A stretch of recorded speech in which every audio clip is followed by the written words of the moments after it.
안녕하십니까. 신의기득 국방TV 데일리 디펜스입니다. 자, 오늘도 우크라이나 전황 그리고 중동 상황 같이 살펴보겠는데요.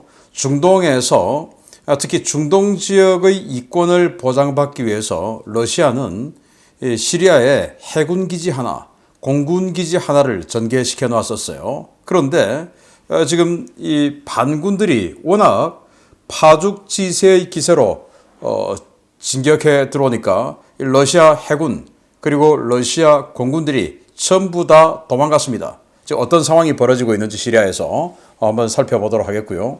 또 참고로 어제 오후에 제가 계엄 그리고 탄핵 관련한 이 팩트를 조사한 그 내용의 동영상을 올렸었죠.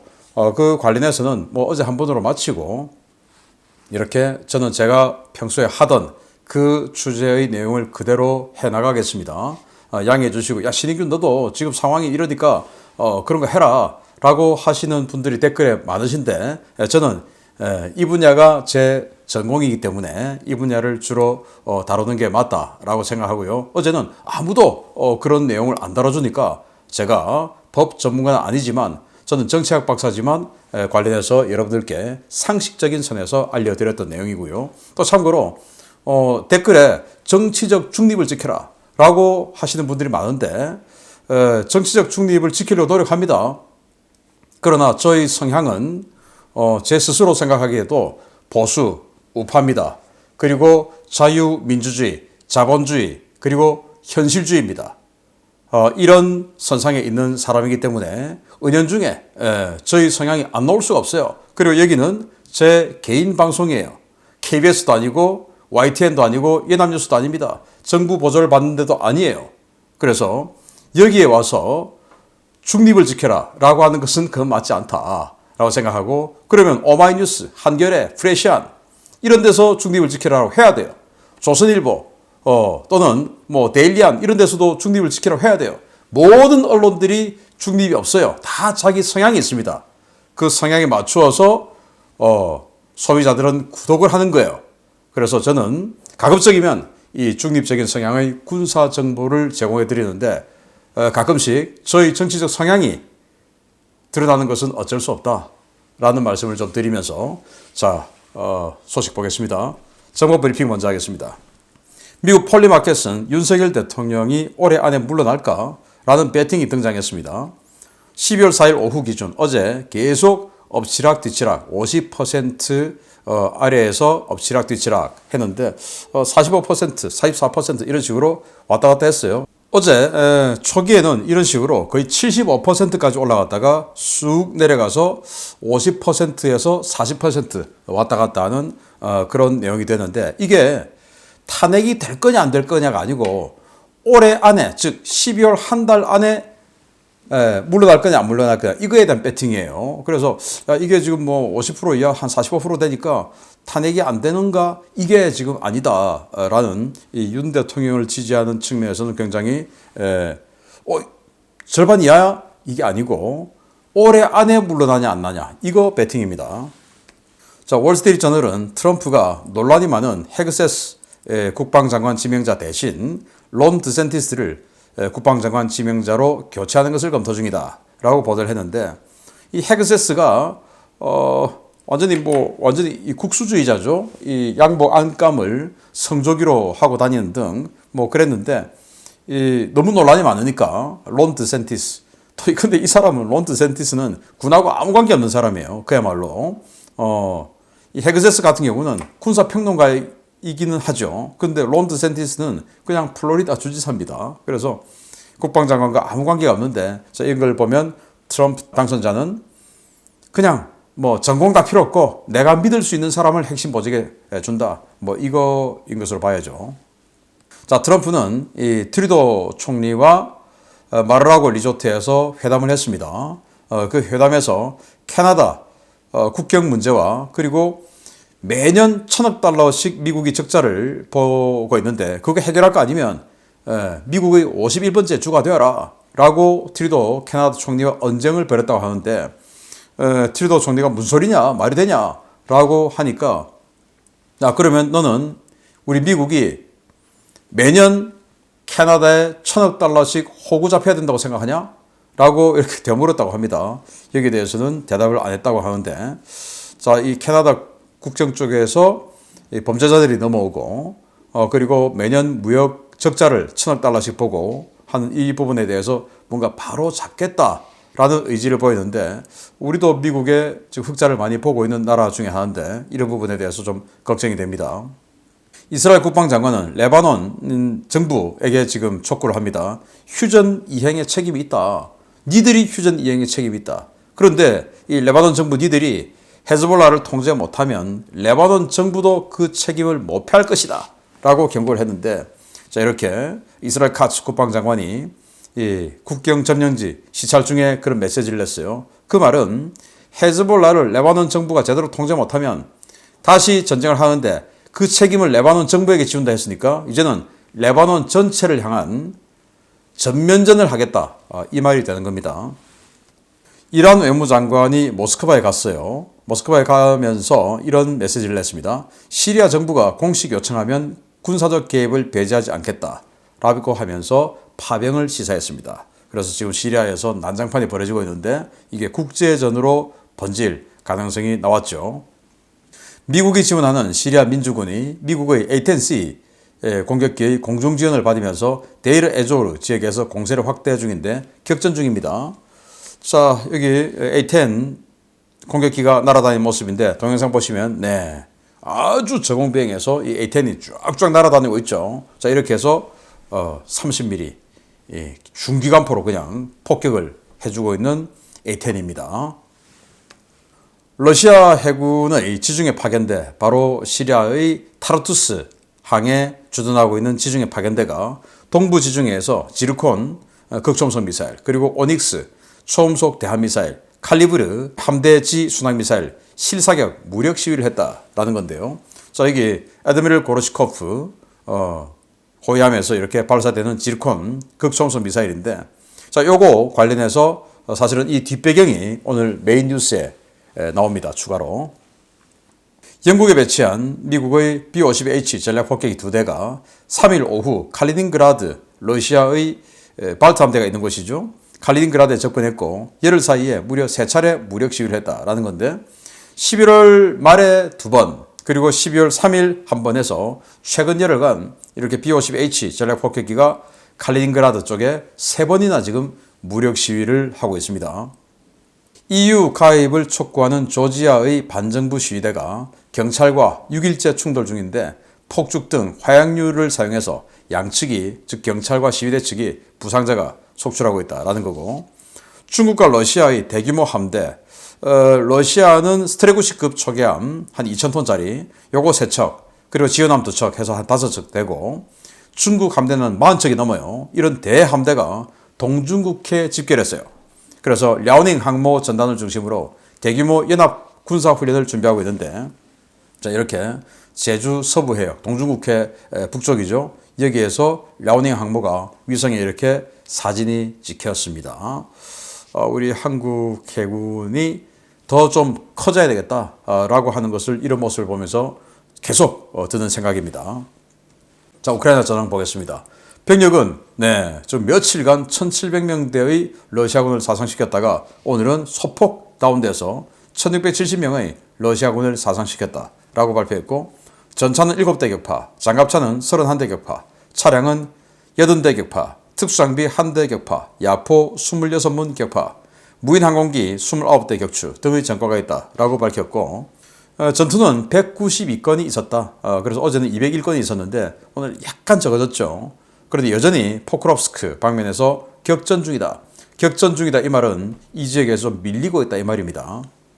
우크라이나군은 쿠르스크 각 지역에서 반격을 했는데 러시아군의 공세를 꺾었다라고 발표를 했어요. 지금 이제 러시아군이 북한군 지원받아가지고 어마어마하게 공세를 했지 않습니까? 그걸 이제 우크라이나군이 대대적인 반격을 전 이 쿠르스크 전선에서 양 사방으로 지금 반격에 나섰고, 특히 이 지역에서는 우크라이나의 미그-29 전투기가 제이담 합동 정밀 직격탄이죠.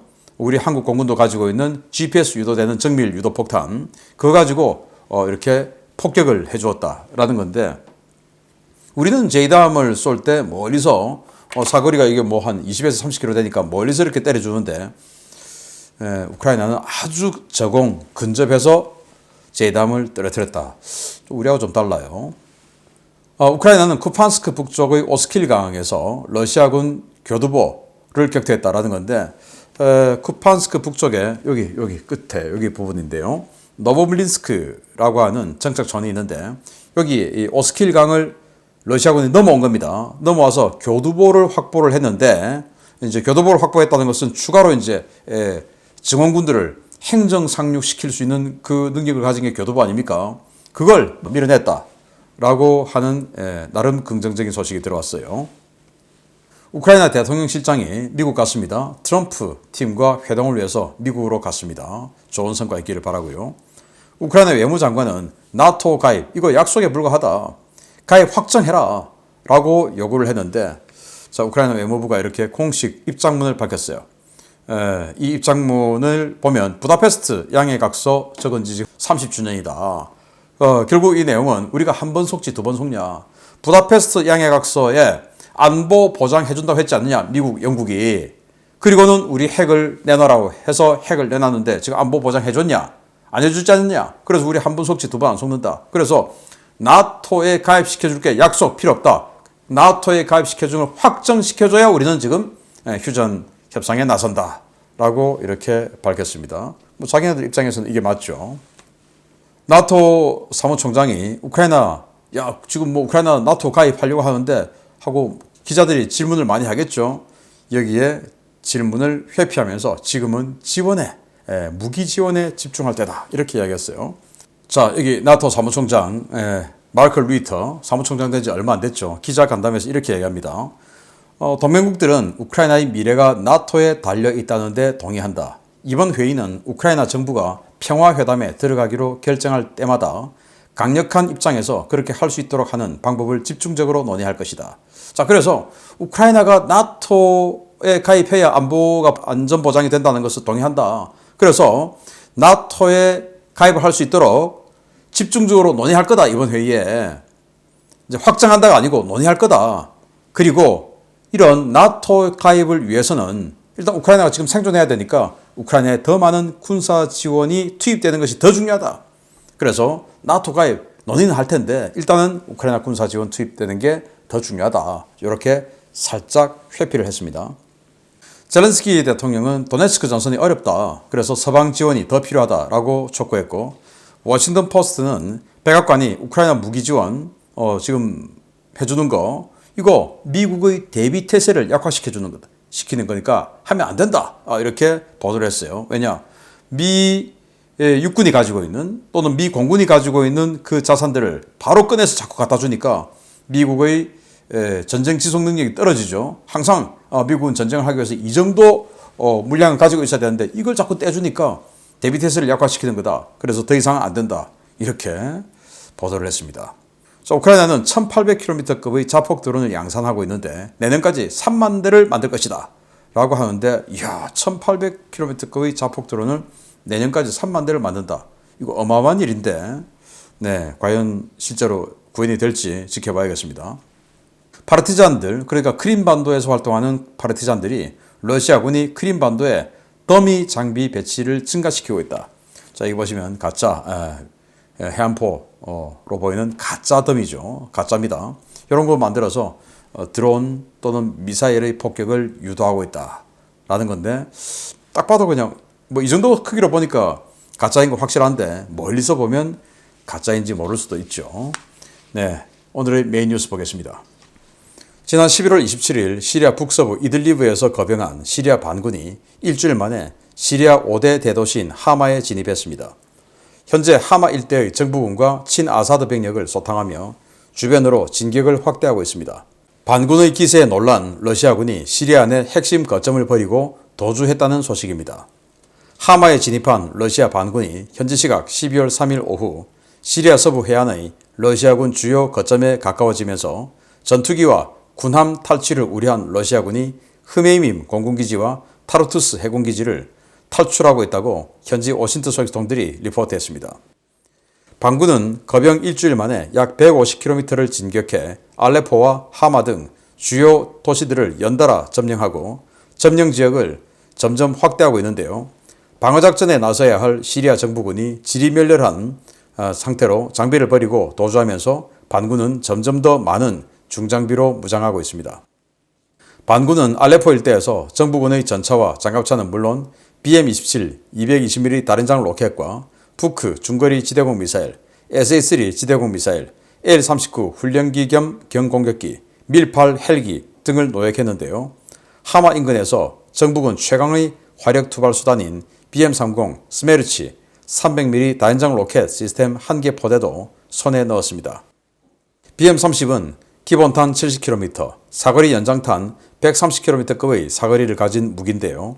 240kg이 넘는 탄두 중량을 가지고 있고 고폭탄은 물론 집속탄까지 투발할 수 있어 해군기지나 공군기지 등 전략 거점을 무력화하는 데 매우 효과적인 무기입니다.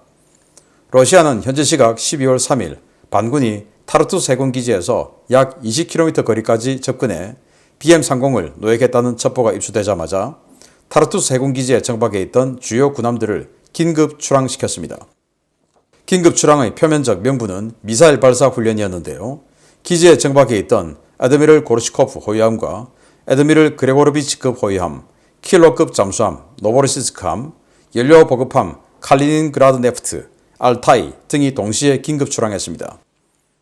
수호이 35와 수호이 34, 수호이 24 등의 전술기 수십여 대가 배치되어 있던 흐메이밈 공군기지도 러시아군이 떠나 텅 비게 되었습니다. 12월 3일 기지를 촬영한 위성사진 속에는 평소에 배치되어 있던 러시아 군용기들이 단 한 대도 식별되지 않아 이들이 다른 기지로 도주했을 가능성이 제기되고 있습니다. 러시아가 이처럼 다급하게 타르투스와 흐메임에서 도주한 것은 현존 전력으로는 반군의 진격을 막기 어렵고 기지를 탈취당할 경우 군함과 전투기 등 고가치 자산을 잃게 될 가능성이 높다는 판단에 따른 것인데요. 시리아 반군, 러시아군이 시리아에서 다시는 활개치지 못하도록 이 기회에 해당 기지들을 완전히 파괴해 주기를 기대해 보겠습니다. 네, 지금 시리아군이 이렇게 그냥 차 타고 그냥 쭉쭉쭉쭉 내려가고 있습니다. 내려가고 있는데 일단 전황 지도를 보면 하마가 아직은 빨간색이지만 실제로는 여기 지금 도시 안에서 전투가 벌어지고 있죠. 그래서 하마는 지금 현재는 격전지, 전투가 시가전이 벌어지고 있는 격전지고요. 자, 요걸 이제 조금 크게 보면 자, 하마가 여기고 자, 오늘의 그 핵심 뉴스를 전해드릴 게 바로 이제 해군기지, 공군기지가 지금 도망갔다 이건데 하마는 여기죠. 그런데 공군기지는 오히려 하마의 북쪽이에요. 북쪽에서 서쪽 이 지금 빨간색 이 영역이 사실은 큰 의미는 없습니다. 이 영역 이 표시가. 왜냐? 이게 지금 뭐 우크라이나처럼 완전히 지금 참호선으로 연결된 전선, 우리 휴전선처럼 이렇게 전선이 되어 있는 게 아니고 대충 뭐 이 정도쯤 뭐 이러고 있는 거니까 여기는 사실은 큰 그 영향이 없는 빨간색인데 어쨌든 그렇다 하더라도 37km 금방이죠. 저런 식으로 차 타고 그냥 쭉쭉 내려가는데 그리고 이 37km 지점은 공군기지, 흐메이민 공군기지 그리고 이 하마에서 타르투스 해군기지까지는 80km. 자, 그래서 지금 다 도망가 버린 겁니다. 자, 또 이 해군기지까지 80km. 그래도 좀 많이 남았는데 생각할 수 있지만 해군기지가 또 도망간 이유가 또 있어요. 자, 스메르치 다연장 로켓 시스템. 이거를 노획을 했는데 이걸 어디서 노획했냐? 바로 지금 이 중간 이 타르투스에서 한 20km 떨어진 여기에서 노획한 겁니다. 그러니까 여기 지금 빨간색이라고 하지만 여기까지 가서 지금 반군이 노획을 했으니까 그냥 뭐 여기에 뭐 제대로 된 방어병력이 있고 이런 거 아닌 거예요. 그냥 뭐 대충 지금 꺼놓은 겁니다. 이 빨간색이. 그래서 여기까지 가서 노획을 해온 겁니다. 이 엄청난 무기를. 자, 이게 12발 들어가는 다연장 로켓이고 소련 망하기 직전에 개발한 굉장히 강력한 다연장 로켓이에요. 300mm. 네. 에메랄레스, 하이마스 이게 227mm인데 300mm니까 그보다 더 크죠. 그리고 사거리도 이거 기본탄 쏴도 70km나 날아갑니다. MLRS 하이마스 기본탄 45km밖에 안 나가는데 이거 70km, 사거리 연장탄 쏘면 130km, 엄청난 거죠. 이거 두 문을 고스란히 탄까지 장전되어 있었고, 이거 그냥 시리아 정부군 건데 그대로 버리고 도망간 거예요. 인근에 보니까 탄약 창고까지 해서 탄약이 잔뜩 들어있고, 며칠 전에 시리아 반군이 그저께 그렇게 얘기했죠. 무장 다 버리고 항복하라, 투항하라 이렇게 하니까 진짜 무장을 버리고 도망가 버린 겁니다. 아니 이거 차 몰고 도망가지 왜 버리고 도망갔을까요? 아무튼 뭐 탈행했겠죠. 네. 그래서 이렇게 가까운 곳까지 오니까 도망을 가버렸다. 그리고 해군기지는 또 이렇게 가까우니까 도망을 가버렸다라는 건데, 자, 흐메이미 공군기지는 37km밖에 안 되죠. 그런데 아까 80km의 해군기지도 20km까지 반군이 들어와서 무기를 가져갔을 정도니 이거는 뭐 그냥 거의 옆에까지 왔다라고 봐야 되겠죠. 여기 지금 원래 러시아군이 에이프런 이쪽에 전투기들 여기 잔뜩 갖다 놨었는데 한 대도 없어요. 12월 3일 위성 사진인데 단 한 대도 없어요. 여기 지금 비행기 한 대 있는데 이거는 민항기입니다. 여기 지금 국제공항으로서는 민항공항도 같이 쓰기 때문에 민항기는 좀 있어요. 그런데 전투기들은 다 사라지고 없어요. 여기 전투기 쉘터 있는데 한 대도 안 보입니다 지금. 네, 다 도망갔다는 겁니다. 어디로 갔는지. 네. 그리고 여기 해군기지 있죠? 해군기지 80km인데 여기까지 들어왔으니까 해군기지 도망가야 되죠. 그래서 해군기지 위성사진 찍은 거 12월 3일자 위성사진인데 한 대도 없어요.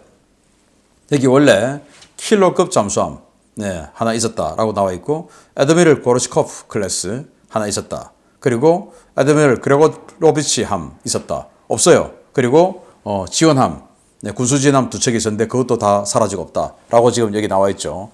5척의 군함이 있었는데 잠수함 한 척 포함해서 수상함 4척, 5척이 있었는데 다 사라지고 없어요. 그리고 이제 그냥 사라지면 좀 부끄러우니까 우리 미사일 발사 훈련하러 나갔어 하고 지금 나가버린 겁니다. 자, 지금 나가고 있는 아드미럴 고르시코프 함인데 여기에서 지르콘 미사일을 쐈어요. 뭐 이런 식으로 다 도망을 가고 있는데, 그러면 이 반군들이 왜 이렇게 잘 싸우냐? 미국이 지원해주죠. 그리고 우크라이나에 가서 교육을 받고 왔다는 거예요. 우크라이나 군사정보국에서 드론을 가지고 적을 자폭 돌격하고 하는 이런 것들을 가르쳐 줬다는 겁니다. 여기 지금 시리아 국기 마크가 있죠. 시리아 반군입니다. 반군들이 우크라이나 군사정보국에 드론을 가지고 때리는 방법을 교육을 받고 와서 지금 이 전투에 투입을 하고 있다고 하니까 시리아 정부군보다는 훨씬 잘 싸우겠죠. 또 드론도 지원을 많이 받았겠죠. 자, 이런 상황인데 푸틴의 뒷주머니 하나, 그것도 아주 큼지막한 뒷주머니 하나가 지금 완전히 사라질 위기에 있다라는 거고, 그래서 군사기지 하나 얻는데 굉장히 힘들죠. 해외 원정 군사기지. 그런데 스스로 지금 버리고 그 지중해 전체를 담당하는 공군과 해군기지를 스스로 버리고 도망갈 정도니 얼마나 지금 위급하냐 하는 현장 상황을 알 수 있었습니다. 마치겠습니다. 감사합니다.